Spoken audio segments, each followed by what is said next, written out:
Good morning, everyone. My name is Dave Hansen. I'm proud to represent the riding of Bonnyville-Cold Lake St. Paul, home of the Iron Horse Trail, where you can literally drive from Smoky Lake to Cold Lake or take the Abilene Junction down through St. Paul Elk Point all the way to the Lindbergh Salt Plant. Thank you for joining us today for today's announcement. It's wonderful to be joined by Minister Loewen, Chris Brooks from the Alberta Snowmobile Association, and Garrett Schmidt from the Alberta Off-Road Vehicle Association. Our government has a bold vision and mandate for the province, and that mandate includes creating outdoor recreation opportunities for Alberta families while supporting tourism and economic growth. This morning, it's a pleasure to be joined by the Minister of Forestry, Parks and Tourism, and I would invite Minister Loewen to share more information on how our government is delivering its commitments.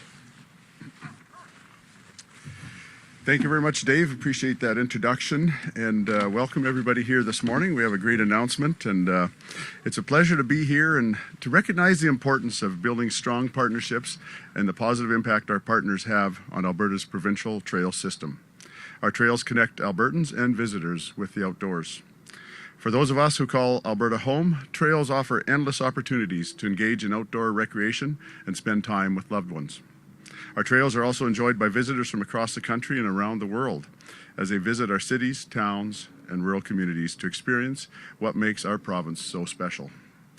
I am an avid outdoorsman who cherishes time I get to spend in the outdoors, and I believe that our outdoor spaces are for people to explore, for people to learn, and for people to enjoy.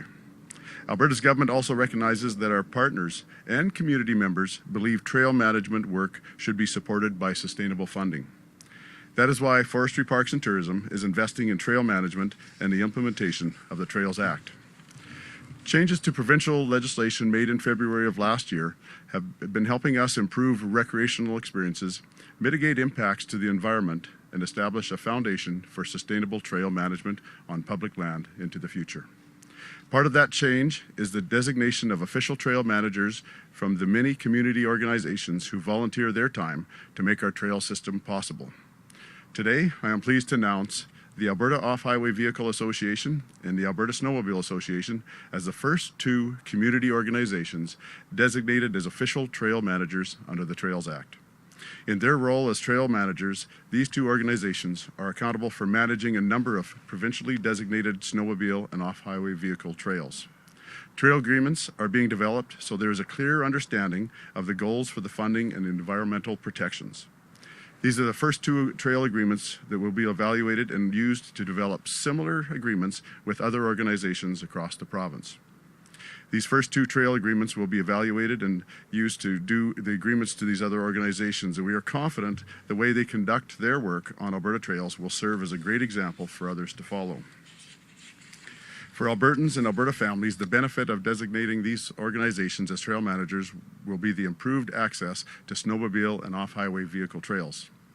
Volunteers across this great province have played a critical part in maintaining Alberta's trails. And the Alberta Snowmobile Association and the Alberta Off-Highway Vehicle Association work with many of these volunteers to repair, upgrade, and groom trails in their local communities across the province. Since its inception in 1971, the Alberta Snowmobile Association has been operated by volunteers, overseeing 6,500 kilometers of trails in Alberta. Similarly, the Off-Highway Vehicle Association was over 30 years ago and relies on volunteers to support off-highway vehicle enthusiasts across the province access well-maintained trails. Our government is committed to supporting and recognizing the work of these Alberta volunteers and volunteer organizations. Investing in our campgrounds and trails to ensure there are sufficient high-quality, low-cost recreation sites was identified by Premier Smith as one of the top priorities for me as the Minister of Forestry, Parks and Tourism. Much like our parks, trail systems have been experiencing higher visitation numbers as people seek more time outdoors. Our government is committed to making investments and putting plans in place to support sustainable public trail access. In order to meet this goal, community organizations have told us they need sustainable funding, and we have done that.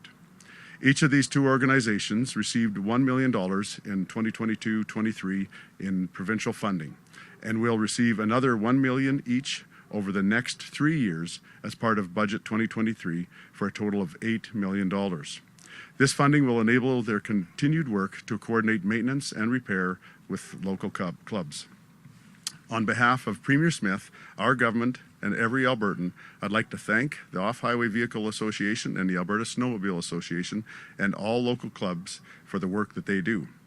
To past and present volunteers of both organizations, thank you for your commitment of time and energy towards making our trail system what it is today. Maintaining and improving our trail system takes a coordinated effort. With your help, I look forward to seeing what can be accomplished in the coming months and years. Our government understands that investing in a designated trail system helps protect our wild spaces while driving tourism and supporting local economies. The natural beauty of our province, combined with the outdoor recreation opportunities our trails offer year-round, is second to none. So thank you for being here this morning, and don't forget to enjoy our great outdoors today. Thank you very much. All right, thank you, Minister Loewen. It's now my pleasure to welcome Garrett Schmidt, the president of the Alberta Off-Highway Vehicle Association, to offer remarks. Mr. Schmidt. Well, thank you. I'm very happy to be here today. The Alberta Off-Highway Vehicle Association, AOHVA, and its member clubs and many volunteers across the province have worked tirelessly at their own time and cost to help maintain OHV trails, install bridges, and provide meaningful recreational opportunities for Albertans to enjoy responsibly. With the adoption of the Trails Act, Alberta has joined other provinces and jurisdictions with legislation recognizing trails and all trail-based recreation as a valued resource. Today, we are at the next step on ensuring those respective provincial trails are effectively maintained and managed for present and future generations to enjoy. So we'd really like to thank the Minister, our government, and the many people in department who have worked collaboratively and supportively in developing framework and guidelines respecting meaningful recreational opportunities with preservation of our environment for a positive outcome in both. This new framework and funding helps increase both the capacity and support for our volunteer clubs, who are working to improve not just the quality of the trails, but mitigate the impacts of recreation. And we also work to increase the education and safety of our users. Alberta is a very vast province, and many seek to enjoy its places, wonders, and adventures. Whether using OHV for recreation or as a means of accessing other forms, including hunting, trapping, or for subsistence, we want to ensure that what we're able to enjoy today is here for next generations to enjoy tomorrow. So on behalf of the AOHVA and our member clubs, we look forward to working in collaboration and partnership with our government for managing and maintaining summer OHV trails and having Alberta's provincial OHV trail system develop into the world-class designation and recognition it's truly capable of. Thank you. I also like to say Happy Family Day to everyone. And just a reminder, it's Snowmo Days, the 43rd annual Snowmo Days at Alberta Beach. So if anybody wants to get out there and have some fun, please do. Thank you all. Yeah, thank you very much, Garrett. It's now my pleasure to welcome Chris Brooks, Executive Director of the Alberta Snowmobile Association, to offer remarks as well. Thank you.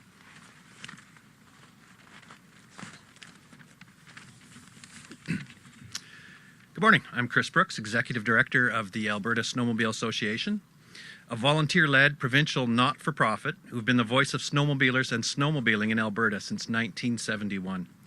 We want to thank Minister Loewen and his staff for inviting us here to be part of this announcement today. The volunteers of the Alberta Snowmobile Association have built, maintain, and groom in season a snowmobile trail system of over 6,500 kilometers. For many years, these local community volunteers have invested their time, energy, and their own resources into the snowmobile system, which is open and available to all Albertans. We want to thank Minister Loewen and his department for appointing the Alberta Snowmobile Association as the provincial trail manager for designated winter snowmobile trails on public lands. As the ASA and its volunteers have been doing this work for many years, we're very excited for the recognition of the product that we've developed and for the resources now to maintain and grow the snowmobile system into a world-class recreational and tourism product for Albertans and snowmobilers who come to visit our amazing backcountry. Alberta already enjoys the greatest variety of snowmobile trails and terrain in Canada. And with the resources now available, we can put into action the plans we've worked on for so many years, and we're now ready to implement.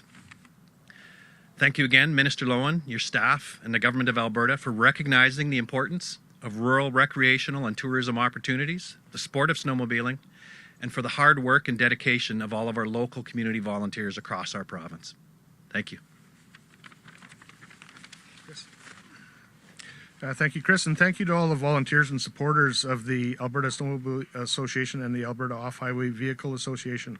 It's wonderful to see our organizations recognized, and not only your contributions to Alberta Trails, but for the positive impact you've made to Alberta families and communities across the province. Chris and Garrett, congratulations to you and your teams. And at this time, I'd like to invite the Minister back to the podium to take a few questions. So I'll just give a reminder, we will open up to questions. When you ask your question, please state your name and what station you're with, as well as you'll have one question, one follow-up.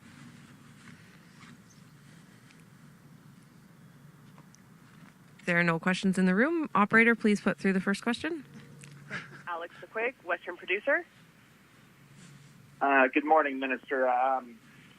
This week, the Alberta Grazing Leaseholders Association held their annual general meeting, and recreational access to Crown grazing lease was a prominent issue that came up. Can you speak to whether this trail management program would, or any other program, is anticipated to maybe help ease the tensions that there might be between off-road vehicle users and cattlemen in Alberta? Well, thank you very much for that question. I appreciate that. And I did actually make a trip down to Medicine Hat and visit with the Alberta Grazing Lease Association members at their AGM and their banquet afterwards. So I have a close relationship with them. Again, they're part of the ministry too, because they do operate on public lands.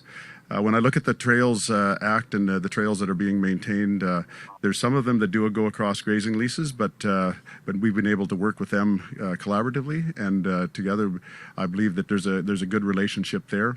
The vast majority of the trails do not happen on grazing leases, and I think it's important that we recognize that the maintenance of those trails and the upkeep of those trails has been being done by volunteers for years, and I think it's good that we have an opportunity now to add some stable funding and some predictable funding for these organizations to continue doing that.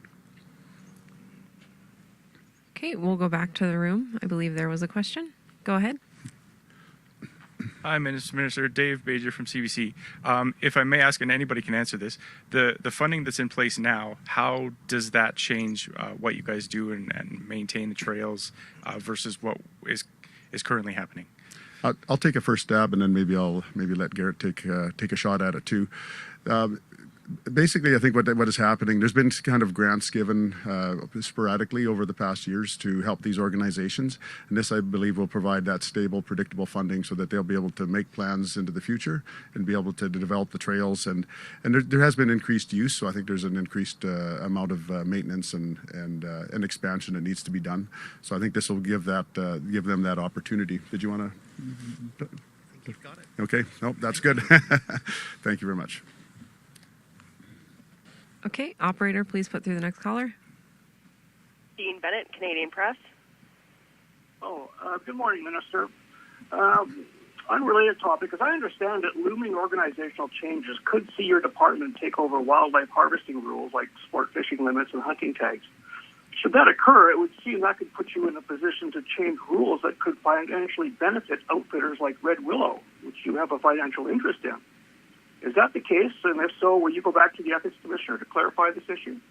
Actually, since I became a minister, I've been in close contact with the Ethics Commissioner. Becoming a minister, you have to divest yourself of other businesses and everything, and so I hired a law firm right from the start to work closely with the Ethics Commissioner's office, and we have taken care of everything in accordance with the Ethics Commissioner's wishes and following all the rules and regulations.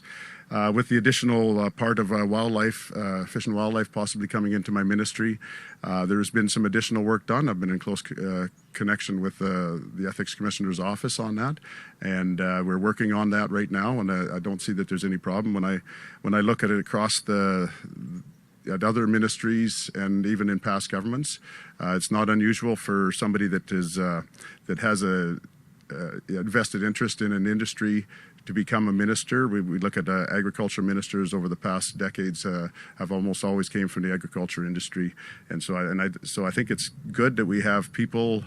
We have agriculture ministers that have that experience, and so I think we a government like ours, I think we want to have the most experienced people we have in charge of the ministries. So I think there's nothing unusual here. This is regular business when it comes to government and ministers. Did you have a follow-up, Dean? Yeah, if I'm understanding your answer, then you have gone back to the ethics commissioner and you are working out whether or not this might put you in a conflict of interest with, i.e. Red Willow. But to be clear, I mean, if these changes take place, you'd be in charge of rule changes that could financially benefit Red Willow, which in turn could financially benefit you. And you don't seem to have a problem with that. Is that correct? No, I'll leave it up to the ethics commissioner's discretion. I think, again, if we look at other ministers and ministries from this government and past government, this isn't an unusual situation, Dean. I think this is actually business as normal in government. I think there may be some people that have a concern about this, but again, I've been in close communication with the ethics commissioner and her office, and we've been working together, and I don't see any problems moving forward. Thanks, Dean. Operator, please put through the next caller. Kyle Moore, Kicks FM. Hi there. My question here is for Minister Loewen. I guess with this announcement we got here today, how exactly will this help in the maintaining of the trails that we got across the province right now, and also perhaps maybe as well in kind of the development of more trails in the future? Yeah, I think this is incredibly important. When we look at the trails that we have, again, we have thousands of kilometers of trails across the province. They obviously are going to take. Is that mic still on? Yeah. Okay. They obviously are going to take some time to and some energy to keep up. There's always maintenance and there's always improving. These organizations have been great at trying to do their best to protect their environment in any way they can. And so again, there's always improvements, and they're always looking at new trails to develop so that people can see and enjoy the great outdoors in Alberta. Did you have a follow-up, Kyle? Yes, with a lot of these these trails are often found in rural areas, and certainly I know we've talked before about sort of helping tourism in rural areas. How can, with this this announcement about the trail systems, how can that help in terms of kind of the tourism aspect there? Yeah, when it comes to the tourism aspect in rural Alberta, we have Travel Alberta, that's our destination marketer and destination developer in Alberta, and Tourism Alberta Travel Alberta has been working hard to try to develop tourism zones to make sure that we have tourism all across our province. And many of these trails, of course, are in rural Alberta, in the wildland areas, and it gives an opportunity for people to go and enjoy those areas. It's great to be able to attract people to our province and to have Albertans be able to travel across the province, but we need to have things for them to do and things for them to enjoy once they get there. And so I think this works hand in hand with tourism, and it'll help not only Albertans enjoy the great outdoors, but others that come to Alberta for that. And I'll just go back to the beautiful outdoors here. If there are any more questions here, go ahead. Can either organization talk to us about ridership or numbers that may be using these trails now, and where you see it expanding? Go ahead, Chris. Then you can jump in. Sure. It's a good question, and coming out of COVID and the pandemic, we actually found the number of riders on the winter motorized system increased maybe 10-15% as Albertans were sort of landlocked in Alberta for a while. A lot of Albertans rediscovered their love of Alberta's backcountry, and through different means of transportation, summer or winter motorized, they got back out on the trails. And we were pleasantly surprised this year to see those numbers stay, even with the borders open again. Our membership is probably up 10% across the board over the last few years, maybe even a few points more this season. So the numbers have gone up.